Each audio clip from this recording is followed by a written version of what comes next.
conversation is one I've been wanting to have for a long time. Motherhood is a joy, and it's also a job. And naming it as work doesn't strip it of its magic. It actually protects the magic by restoring dignity in the person doing it. Welcome back to the Manager Podcast, the show where we turn invisible labor into visible leadership and women reclaim their time, worth, and power. I'm your host, Aimee Rickabus. Today, I'm joined by Dr. Danielle Dowling, a therapy-trained life coach, boy mom, and author of Good Girl, Bad Mom. Danielle has nearly 12,000 hours of coaching experience helping women rewrite old stories, build bold boundaries, and stop disappearing in the needs of everyone else. As I was reading her work alongside my own writing for The Manager, I kept thinking, we're speaking the same language. The language of naming what's real, de-shaming the labor of motherhood, and helping women reclaim self-worth and self-respect inside the lives they deeply love. This practical episode is validating and quietly revolutionary, especially if you've ever loved your children fiercely and still felt overwhelmed, resentful, or invisible. Let's get into it. Welcome, Danielle. Thank you so much for being on the show. Thank you so much. I'm so honored to be here. I'm so happy. Oh my gosh. So Danielle, you talk so beautifully about how calling motherhood a job doesn't cancel the joy. Mm-hmm. Why do you think we've been taught that loving our children means we're not allowed to name the labor? This is a great question, and one that I think it's subconscious for so many for women for sure, I think in culture in general, but we've been taught that if you really love your child, then you should love motherhood and you should do it with a smile. And that's what I call good girl conditioning. Yes, so be grateful, be impressive, be agreeable, be low maintenance at all times. And then we're handed a role that requires everything of us all the time. And when we inevitably feel overwhelmed, we internalize that as personal failing. So we don't say, the woman doesn't say, hey, this is massive workload. What we say, what she says, what she thinks is something must be wrong with me. Maybe I'm bad at this. Yes. And then culture largely ignores the cost because it is built on the assumption that women will endure because historically we have endured. Yes. I like to think of it as like culture treats motherhood as this sacred hobby rather than labor, right? So culture treats motherhood as sacred labor, right? Like this something on the side, right? Pastime rather than labor. And naming it as labor then for a woman can feel like betrayal. Yeah. So, but it's not, because loving your child and then naming the work are two separate truths. Does that resonate? Yes, that resonates. Heck yeah. Woo. Yeah. Preach, mama. I love it. When we look at motherhood operationally, not sentimentally, what are the roles women are actually performing every day that would be recognized and compensated in any corporate setting? When we talk operations, when you step back from it and really look at the work that you perform every day, the skills that it is comprised of, motherhood is essentially an entire corporate organization chart, except the pay is zero and the performance review is basically your own guilt. Yeah. So, and I talk about this in Good Girl, Bad Mom in chapter 10, which is titled Motherhood is a Joy, but it's also a job. I give motherhood something that it's never gotten before, which is a job description. And I'm so hoping that the listeners and women will take this to heart and really acknowledge the labor that goes into it. So there's so many different departments, if you will, right? So you're doing the work of operations, which is keeping the household running, managing systems, managing feelings, managing time. You are doing project management work. Yes. So you're planning, you're prioritizing, you're coordinating schedules. I do, can I curse? A shit ton of that. Yes. You know, I can't even I'm like, oh my, like when I really got into the weeds, I'm like, this takes up so much time. And then if something gets canceled, it's a house of cards, because then now you're reorganizing the entire calendar again. So it's such a time suck. You're anticipating needs as part of that project management role. I mean, I could go on and on. You're doing logistics and supply chain. The toilet paper is missing. I got to go get it from the garage, which is where we store things, right? And bring it to all the bath, like do my rounds and all the bath, like food, groceries, clothing rotations, appointments, school stuff, transportation, your HR. This is another role. You're doing people management, you're doing emotional regulation, you're doing culture setting, right? You're setting the culture in your home. You're doing behavior shaping. I mean, you're doing training and development. Then you're also doing, this is a whole other department, crisis management. Because who's getting up with the child at 2 a.m. in the morning when they have a fever? It's probably mom.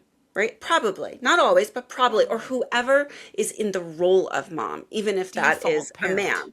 Yes, the default parent. Yeah, yes. So you're handling meltdowns, emergencies, and this, I call it this constant readiness to pivot. And that I was never really good at this. And motherhood has taught me, like really sort of dragged me by my hair. Like really, I went kicking and screaming to be much better at pivoting. Because I'm like type A, I bought my calendar, everything's organized, don't disrupt my calendar.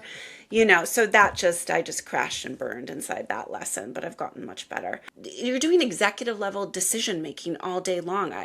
You're making hundreds of micro decisions that no one sees because they don't really live on a calendar, but they live in your head, right? And I'm on a mission to communicate to women, to moms specifically, but women also, because women in general just take on too much, right? That these are not soft skills. Everything I just listed, we should list them in the show notes so you can actually see it in writing. Yeah. We will. And this is why I listed it in the book. I was like, just read this. Like, this is 15 pages of what you do over the course of 25 years of your child's life. And that's just the first 25 years. You hope they're more independent after that, but once a mom, always a mom, right? So these are not soft skills. These are paid roles with titles and salaries in the workplace. But at home, the default conditioning is that it is treated as a personality trait, or it's just called help. Mm-hmm. But this is imperative, recognizing and acknowledging that motherhood is not just magic, that it is a project, is essential in a woman's and in a mother's overall well-being. But you and I were talking about the actual monetary value of all of these jobs too. Oh, yeah. Do you have Yeah. I printed this out. If we were going to get paid to do the jobs that we're doing for free at home, that we're not even allowed to really say we're doing because of cultural conditioning and whatever that is. Okay, let's just look at the real value of mom. How valuable is she if we had to put a dollar sign on it? So I looked this up because I don't have this memorized, but I looked it up and I'll read a few of them because it really is truly mind-blowing. And then I do have something else to say about invisible labor, but if we were to look at a human resource manager, right? So this is people management, policy, hiring and firing, conflict mediation. This is the BLS reporting on this. This is the Bureau of Labor Statistics, a highly credible source. And this is from May 2024. A human resource manager gets paid $140,000 a year. Hello. That's the median actually. That's the median salary. A project management specialist. So those timelines, like the calendar I was talking about earlier, prioritization, project planning, cross-functional coordination. This shout out to the moms who have more than one child. Talk about cross-functional, right? The median salary, according to the BLS, $100,750 a year. I mean, these 6 figures. There isn't one number on here that's lower than 6 figures. Management analysis, and then I'll stop there. So management analysis does systems improvement, right? So those SOPs that you talk about in the Manage Her, right? Like, what is the system I am following every morning to wake my child up, get them ready for school, and get them to school on time? That's a system. What needs to be done during, between 6 a.m. and 8 a.m. drop off in order for that to be a successful morning? You need a system there. You need a system for bath time. You need a system for dinner time. You need a system for homework. You need a system for sports. Yeah, this counts. So constant decision making, resource allocation. This has the median salary of $102,950 a year. I'll send all of there's 7 on here. Six figures. 6-figure salaries. Yeah. 6-figure salaries. And I took a look also at invisible labor a little bit closer, and without getting into a big word salad, I looked at federal time use data.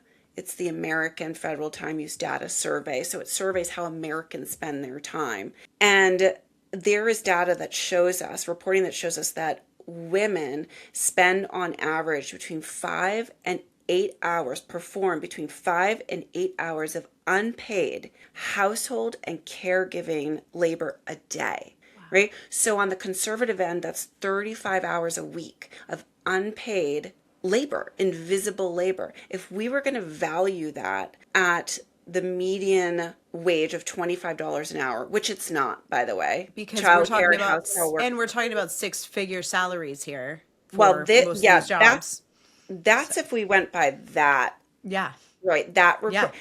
But if we were just looking at the 35 hours a week times 25 hours, times $25 an hour, we're looking at a value of $45,000 a year, which is much lower than what we just reported. But it just goes to show you that on the extremely conservative end, women are performing $45,000 a year of unpaid invisible labor. And then if we were actually going to assign a title to it, to the skills that she performs inside motherhood, then we can start, extrapolating and saying, okay, a human resource manager in the workplace is paid $140,000 a year. So this is the upper end. So these are really important conversations for women to have, and it is difficult for them to name it as work. And I think it's hard for them to admit that this is hard. And we can talk about why that is too. Absolutely. I'm going to get into that right now. Why don't we name it as work? And why does admitting this is hard feel so scary or shameful for us? Yes. So for a couple of reasons. So one, culture has motherhood. It kind of has motherhood wrapped up in this fantasy that motherhood should be natural, that it should be effortless, and that it should be spiritually fulfilling at all times. So when we ask a mother to name it as labor, as work, it can feel like we're sort of ruining this. Again, this is something sacred. Yeah. So then we layer on top of that what I like to call good girl conditioning, which most women receive, spoken or unspoken, that it is our job to be agreeable and impressive and, again, low maintenance at all times. So then if you're struggling, you must not be grateful enough.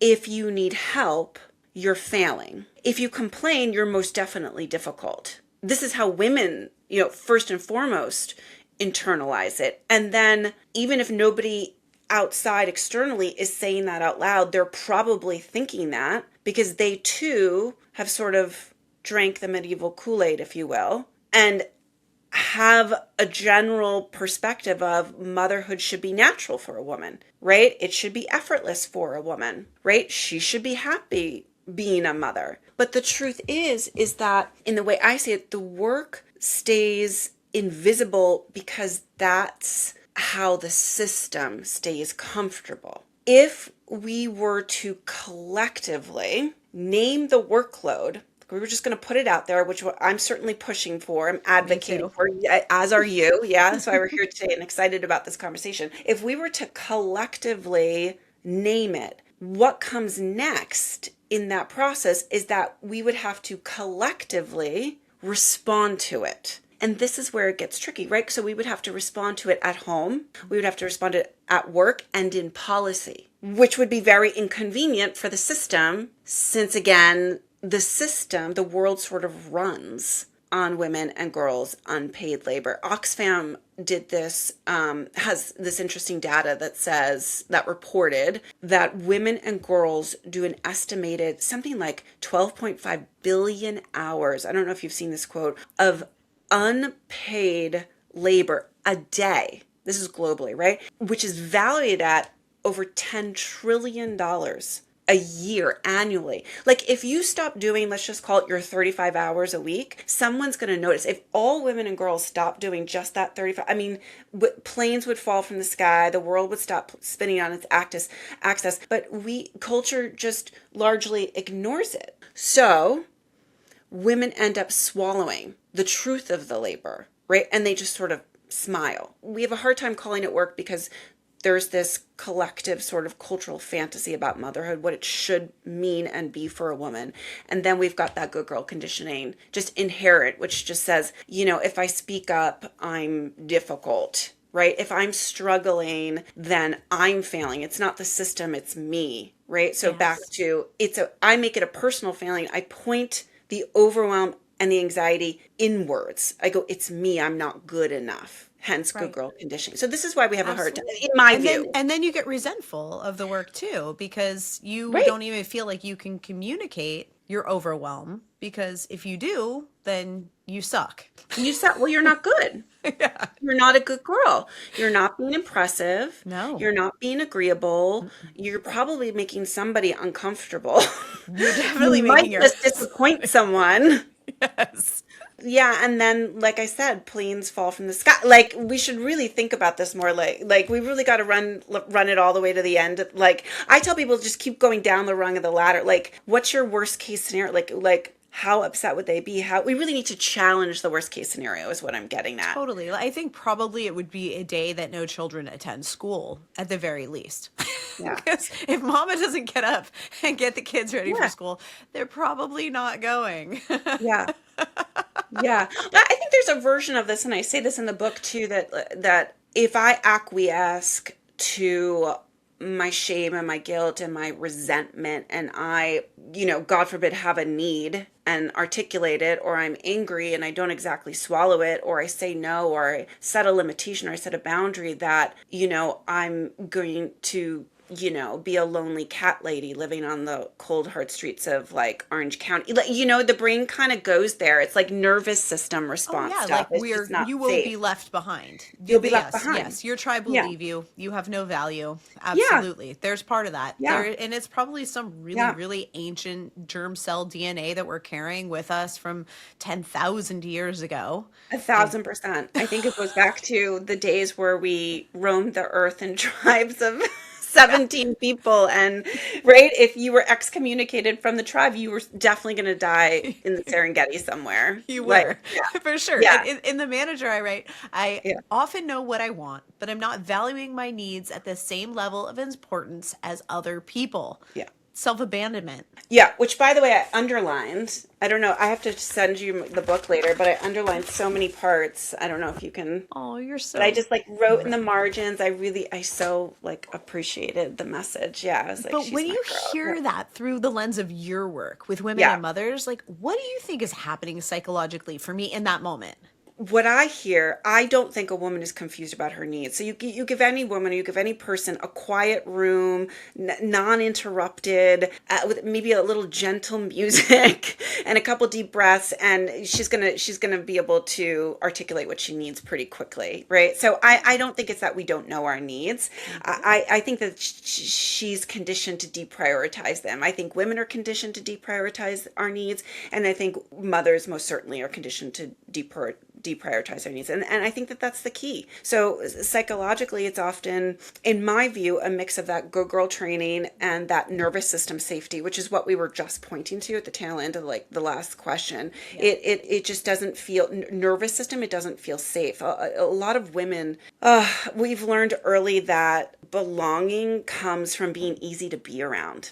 Yeah. And so it comes from being helpful and being pleasing and being pleasant and being low maintenance. And so even when she knows what she wants, give her that quiet room uninterrupted for 9 minutes, like to value what she needs as the same level as everyone else around her, it just feels unsafe. And when you lean into those conversations with her, she understands, like logically, it doesn't feel unsafe. She gets that. She's smart. It feels relationally unsafe. It's that nervous, right? So because I kind of said this earlier, if I take up space, then I might disappoint someone, right? And then I become a lonely cat lady living on the street with a tin can, right? It's a really quick spiral there. If I say no, I'm going to make, somebody might be mad, and then I immediately become unvaluable and my partner's going to leave me. Right? Like it's just a quick, nervous system just jumps real quick there. If I ask for more, I'm definitely too much, right? And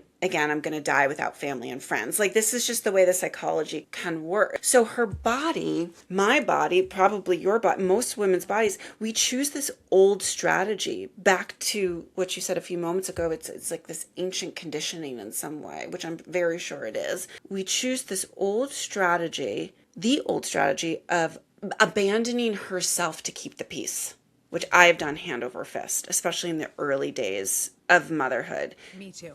Yeah. Then we call it, it's even hard to say, then we call that abandoning myself to keep the peace. And then we label that being a good mom. Yeah. Self-abandonment is good momness. It really is. It's like the more you are a martyr, the more you sacrifice yourself and don't do self-care and just do for everyone else. That's how you become a good mom. Yeah. Good mom, good partner. It's a good woman. Yes, good So woman. we were just to, again, extrapolate it even further, not just motherhood, but womankind, right? Because good girl conditioning knows no bounds. It doesn't stop, just at motherhood. We're really trained long before we're in girlhood. We're trained long before we become mothers. So, I mean, the good mom in that context is just a good girl with a diaper bag. Right? Like, True story. yeah. Always agreeable, always pleasing, and selfless to the point of self-erasure, right? And that's exactly what it is. It's self-erasure kind of dressed up as virtue. And we need to start saying that out loud so we can advocate from a place of reality versus a place of shame because she doesn't speak up. Because again, she internalizes that anxiety and that overwhelm and that struggle as a personal failing that's very embarrassing to her. Absolutely. So her answer to that is just to try harder. Yeah. So we're basically internalizing our overwhelm. We're saying that's my personal failure instead of recognizing that the workload that's been put on us and the cultural expectations that surround motherhood are unrealistic. That's right. It's unrealistic. And instead, we're saying, I'm failing because of this. But, we were... And the thing that I really realized, my breakthrough, my aha moment with myself when I was writing The Manager was, maybe if I ask for help, he won't leave. And then he didn't. Yeah. Maybe if I ask my kids to help me more, they'll still love me. Maybe they can take the trash out more. Maybe they can make their beds. Maybe they can pick up their dishes, wash their dishes, be self-motivated with their homework. Maybe they can. If I expect them to do those things, maybe they can. Yeah. And maybe I won't disappoint them. Maybe I won't be a failure to them. And that was my aha in the middle of writing that book, was my breakthrough of, wow, this old story that's buried deep somewhere in my mitochondrial DNA that tells me that the whole tribe is going to leave me. They're going to put me on a piece of ice and they're going to shove me into the ocean and I'm going to float away to my doom. Maybe this isn't the truth. Maybe this is some old fear that doesn't belong here. And we need to shine a big fat, spotlight on this thing and get rid of it. Mm-hmm. It would be so liberating. It would be so freeing. And then in this context, the bad mom sort of flies in the face of all that good girl conditioning, right? Because she breaks every rule. As I was saying earlier, like she has needs and she admits them out loud. She gets angry and she doesn't always swallow it. She says no, she sets limits, she sometimes disappoints people, she doesn't perform perfection on command. And in reality, and I think that this is what you're saying, I think this is what you're pointing to as well. In reality, she's just a fully formed human who is honest and boundary, but still deeply loving and available to her family. She's just not, in many ways, she's the healthiest version of me I know. Yes. So yeah, it's important we make room for that. Yeah. Yeah, I've realized so much of my life was performative. I didn't even Well, know yeah. that word before. And I'm like, wow, I'm performing like I'm a Disney princess Yeah. working in the show at Disneyland. Yeah. And, maybe I'm allowed to be authentically me in my house. Maybe my children and my husband need me to show up as my authentic self rather than Yeah. the Yeah. performance Yeah. version. Yes, I think performance, I have certainly performed for worth the majority of my life. I would say up until like 3 years ago, Me when too. I just started like cracking into, the themes in my book and the themes in your book. It's divinely timed. I accept that, so I'll be 50 this year. So, I mean, I was just at 47, 46-ish, maybe 46 and a half. I I wonder started. if it's the season of our life. I wonder as our estrogen level began to drop that we were Mhm. able to see something through Sure. that veil lifted possibly because mine hit me Sure. at 45. Oh, At did it? 45 Yeah. I was like, what the heck am I doing? I think also, if I might, I think that motherhood is the Super Bowl of good girl conditioning. Yes. So I think that by like around 45 you're just fucking exhausted and like True story. yeah, so I think yes to the estrogen. I think it's probably a very like wise culmination of a few things, a few factors. Like I think like 45ish, yeah, you're like what the fuck? Like I'm really tired, like something else like this. I can't keep going on like this because you can't performance manage a role that has no finish line is what I learned. Right? Yes. So the Yes. work is relentless, it's constant. And so the good girl will literally, which I've tried doing, I'm sure you have too, I'm sure your listeners have as well, will literally burn herself to the ground to try to be good at something that quite honestly was never meant to be carried alone. If we refer back to what you said earlier about just ancient conditioning, or even my little joke about roaming the earth in tribes of 17 people. I mean, women were much more supported in motherhood in ancient times. It really was a collective endeavor. But, in modern history, we're sort of on our own little islands in these individual houses, suffering under the weight of good girl conditioning. And therefore, we feel like we have to bite our tongue around how difficult it is. But we don't have the support of our sisters and that we used to. I do think it takes a village. Yeah, and our I think moms and our aunties and that's right. all the people we used to Elders. have, our elders, yeah, our grandmothers. Yeah, Yeah. it's so kind of sad to me when I think about it sometimes. I really feel the loss of the possibility that we should have had, that what would have been possible for us as people in this moment in time that we Yeah. could have had. Our parents could have had bigger families. We could have had more siblings. We could have had created a culture that was intentional, that understood the need of the human species as a social animal, that, that this social structure actually works better for us than the nuclear family, which is a modern concept that I think it fails for fathers and mothers. You see the divorce rates. It doesn't seem like it's working. No, I agree. Yeah. In Good Girl, Bad Mom, you make Yeah. a powerful distinction. Self care isn't the first step. Self worth and self respect are. Can you Yeah. walk us through that framework and why starting there changes everything? Yeah, I think learn once you learn the value of labor, it becomes kind of obvious why self-care tips don't really stick.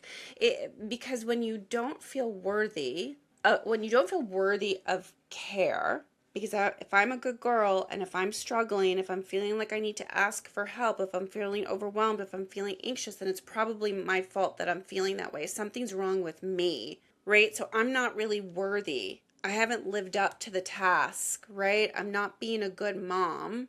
So I don't really feel like I can stop. I can rest. I can reward myself. I just need to try harder, right? So then when you don't feel worthy of care, you treat that care like a reward that you earn after everything is done. But as I just said, you can't performance manage a role that has no finish line. Mom is never done. Mom is never done. And so you're never resting.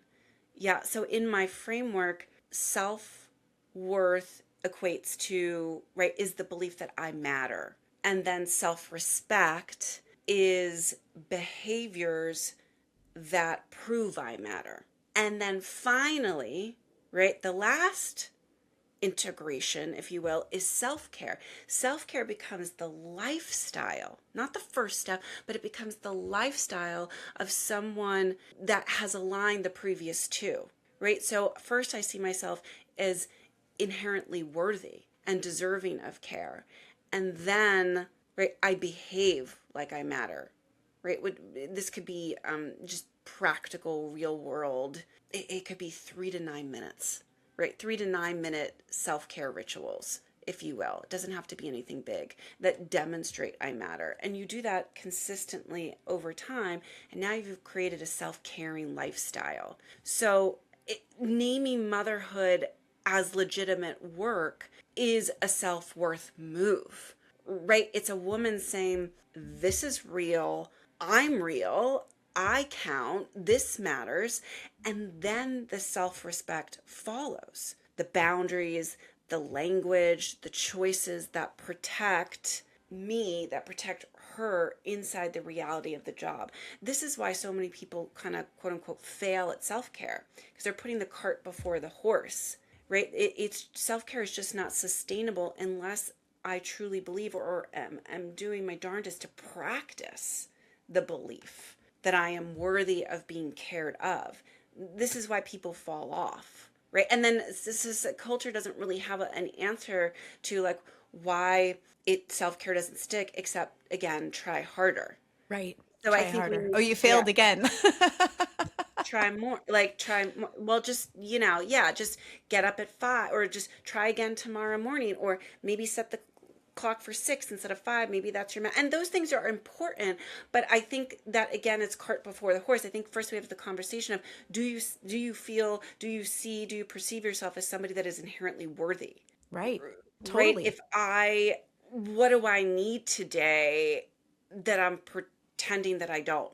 Yes, absolutely. And I explored this concept in The Manager, and that even naming motherhood as a legitimate act of work is Mhm. also an act of self-worth. It's like just saying that it's work, which you're doing and I'm doing, is saying, hey, that's self-worth. And how does simply saying this counts begin to restore a woman's sense of value? Yeah, it's you refusing to minimize your own life.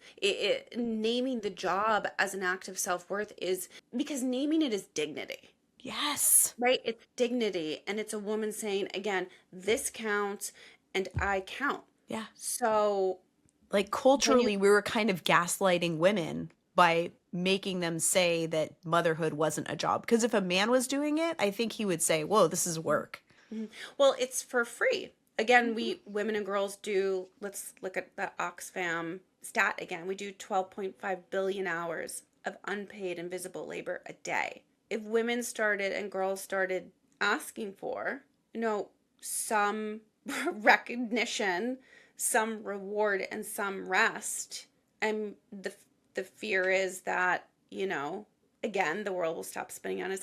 Listen, it's going to require money. It's going to require reorg. It would be work, but it'd be work well worth it. Yeah.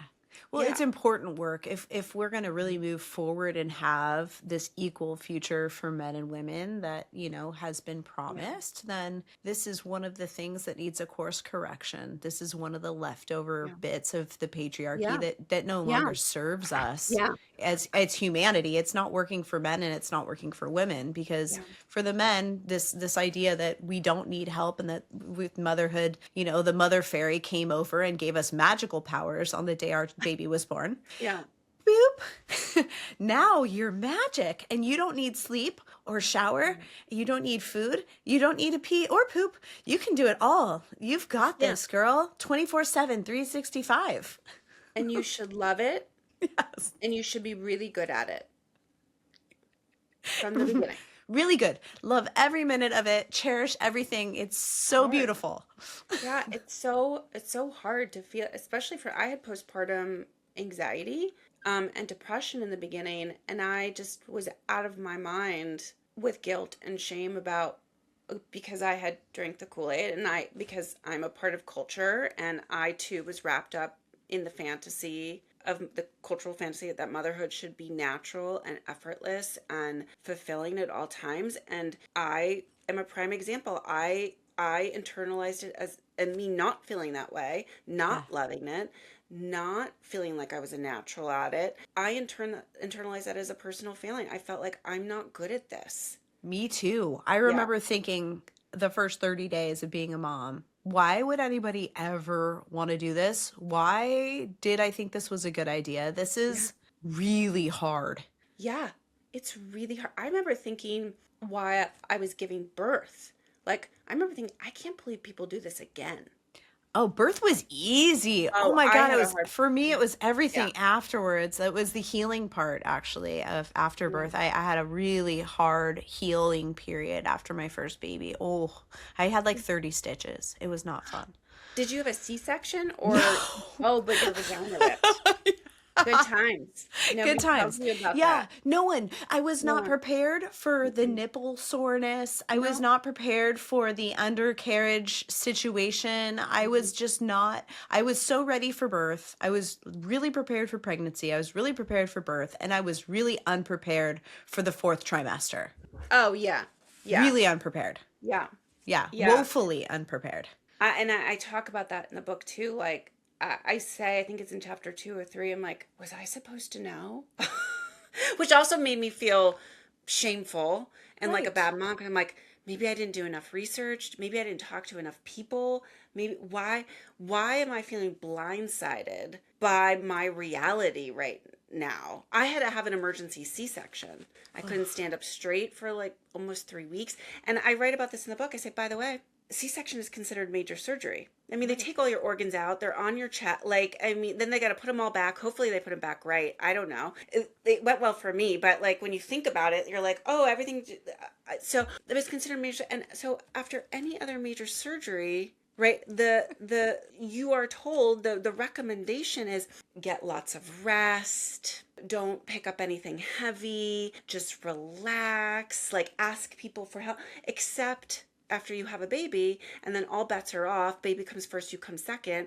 So trying to jump up, in the middle of the night to breastfeed him with a C-section scar. I mean, I remember these sharp shooting pains going down my leg, but like, you don't get back in bed. You have to make your way to the bassinet, and you have to feed them.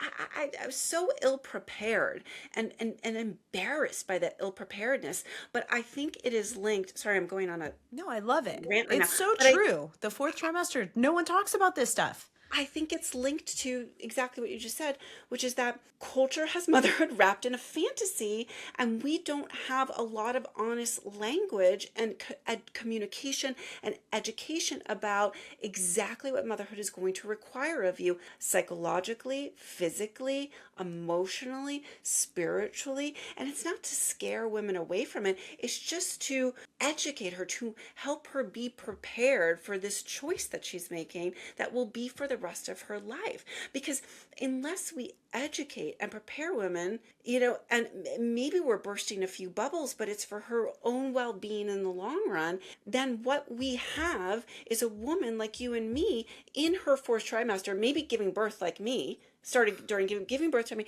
and then in her 4 trimester going, oh my God, am I an asshole? Because I didn't think it, why didn't I know it was going to be this hard? Where did I fail? How did I not prepare myself well enough? Why did nobody tell me? Yeah. Well, we're I doing wondered this that. motherhood thing in a vacuum because there is not enough language around it, because there's too much magic around it, because it needs to be demystified. And we're doing it alone. We're not supposed to be doing this stuff alone. We're supposed to be doing it with our sisters and our aunties and our mothers and our grandmothers. Yeah. This is like historically, we find ourselves on this very modern island. We're on this modern island of 2026, where somehow magically, after thousands of years of women doing had the heavy lifting together, now all of a sudden your mom's supposed to have a 40-hour job and take care of the baby. And some magic, I don't know how you divide yourself into, I don't know how you work two full-time jobs and, and then tell yourself you're only working one, and the other one is a hobby. Yeah. Yeah, it's a sacred pastime. It's a sacred hobby. I had an early reader of the book. She told me she shared parts of the book, Good Girl Bad Mom, with her husband, and it was very interesting because she shared with me that he said, I think that all the time. I think how hard women are working. I watch them come to the office and I think, man, they have balls of steel because they only slept 4 hours, are gonna come here all day and work, then go home and like probably cook dinner, do a bath time, it's Homework. so uh-huh. Again, it's related to the fantasy around motherhood, the sacred hobby. Even though most women and mothers, I won't say all, innately understand and get and compute that it's not a fantasy because it's part of cultural conditioning. I think we project that fantasy on one another. I think mothers can be one another's toughest critics because even though they know the fantasy is unfair and not realistic, because we're not having this alternative conversation loud enough to say, listen, it is a joy, but it's also a job, and that's okay that you say that out loud. We are shaming ourselves and then we're shaming other women. Yes. So we're not preparing one another for the reality. It's like we're in a room with no doors and no windows. We've created no way out for ourselves. And I think it has to start the cultural revolution, if you will, around reframing motherhood and ideally womanhood has to start with the woman herself, has to start with the mother herself, the person who is doing it. We have to collectively align our voices and make it okay to say it is a joy, but it is a job. And I would like the job aspects of it to be acknowledged and regarded and rewarded in a much more significant way, culture, than it currently is.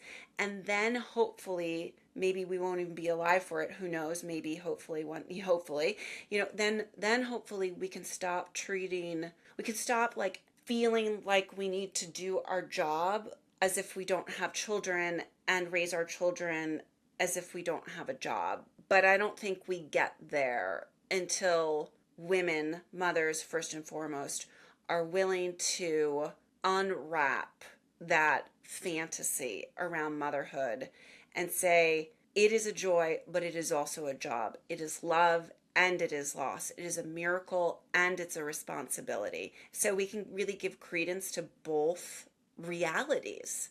So sorry, I went on for a minute. I love your soapbox, and I get it. Some of this is leftover. I was working on a screenplay for a long time about the feminine divine, and my partner used to say that women are the worst patriarchs. And in this case, I see the motherhood mystique, the concept of this magical, unrealistic expectation of motherhood as some leftover fantasy that served the patriarchy. Yeah. And now that we are evolving out of the patriarchy, it is time for us as women to reclaim the truth, to stop gaslighting each other, and let's put some neuro-linguistic language around what's really going on here so that we can love each other and love ourselves enough to be honest with each other. Like, let's be honest about this, because motherhood is awesome. I love my kids. I wouldn't trade them for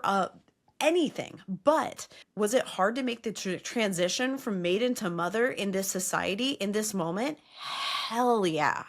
It was excruciatingly painful. It was really hard to do all alone, all by myself. You know, it was really, really hard. And is there a way that we can collectively come together and make the realistic expectations? You know, can we really have an honest conversation about what this really is, so that when it sucks, we can say, I get that. It absolutely sucks. Some days it's so hard. Some days you get dressed to go to work and then your baby just throws up all over you. It happens.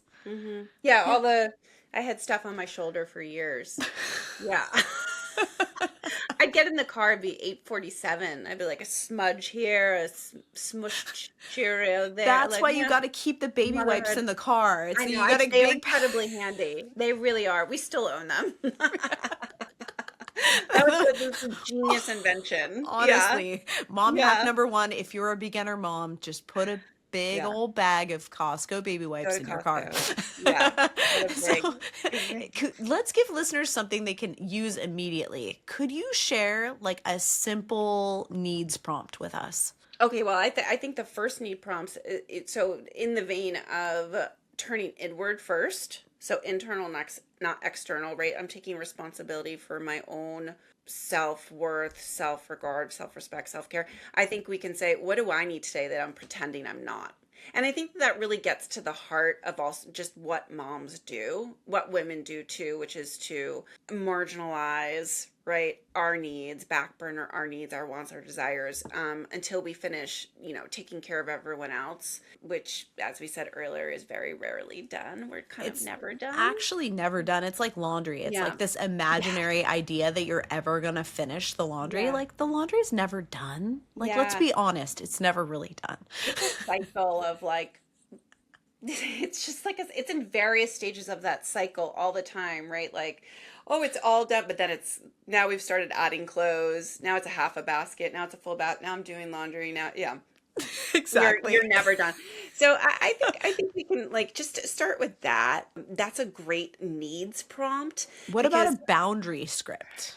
Okay, so there's so many, but I like, this doesn't work for me. I can do X or Y. Which one do you want? I love that one. Yeah. That's so good. You can soften up, this doesn't work for me. You're like, oh, you could just say something, oh, that doesn't feel good, or that doesn't feel quite right, or I don't prefer that. I could do X or Y. Which one of those work best for you? I love right? that. So you could say it a little bit softer too. That's perfect. Yeah. I know. And I'm always trying to come from a place of love when I'm setting boundaries. Sure. And when you're doing something new, it's like, don't come from a place of being pissed off, because we actually are, but shh.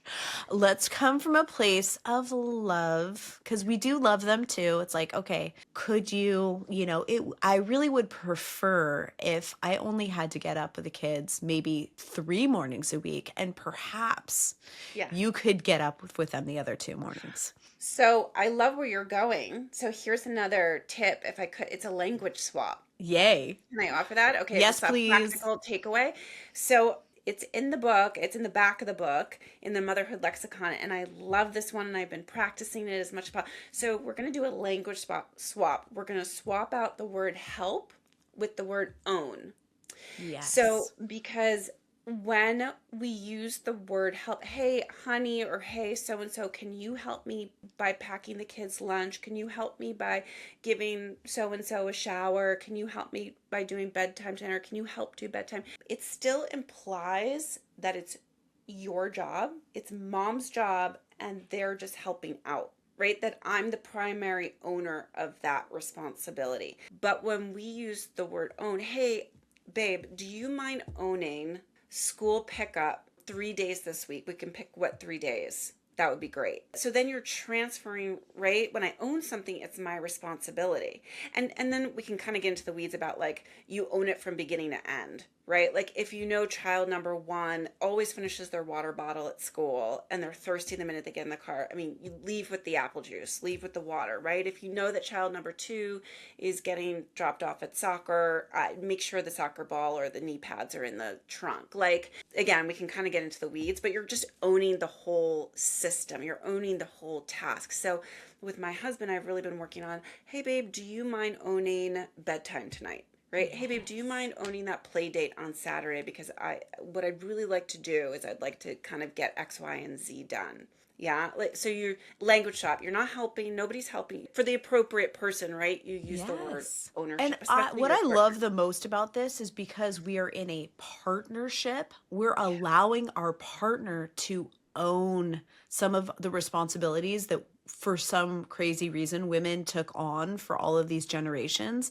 But honestly, I feel like my husband, my partner, wants to own. He wants to come in as the co-parent in the house. He wants to be able to own some of this stuff. And as the language has changed and as my awareness of this situation has become, I mean, I'm writing my book and my second book, and I'm becoming more and more aware of this really subconscious programming that doesn't serve me in this lifetime. It doesn't serve me in this moment. In 2026, I do not need this programming. It's irrational fear, and it is hurting our relationships with our husbands. It's actually impeding our children's ability to learn and grow at home too, because they don't need us to do all this stuff for them. They need us to teach them how to do it for themselves.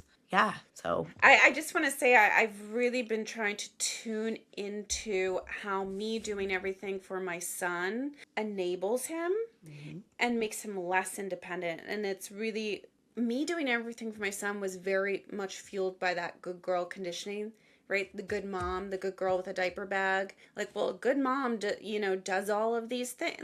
And it kind of dawned on me maybe a year and a half ago, again, like in the midst of writing the book and all that. I'm like, I am not helping him. I am making a lot more work for me. It's making me feel resentful and, again, overwhelmed and overstimulated and anxious. And I'm not even helping him. Handing him everything, spoon feeding him everything is not helping him develop into the most clear and confident and independent version of himself that he can be. Part of my job is to keep noticing and being aware of when I can pull back even a little bit more, retreat a little bit more, and give him a little more responsibility and then a little more responsibility. Because I don't want him to, the truth is, we don't want our children to go out into the world bubble wrapped, because then they're not going to be able to thrive. Well, we're not raising children, we're raising adults. We're raising adults. And it's like, I always have to remind myself, my children are going to leave this house as adults. And it is my duty as their mother to be sure that they know how to be adults in the world. And my home needs to be a training ground,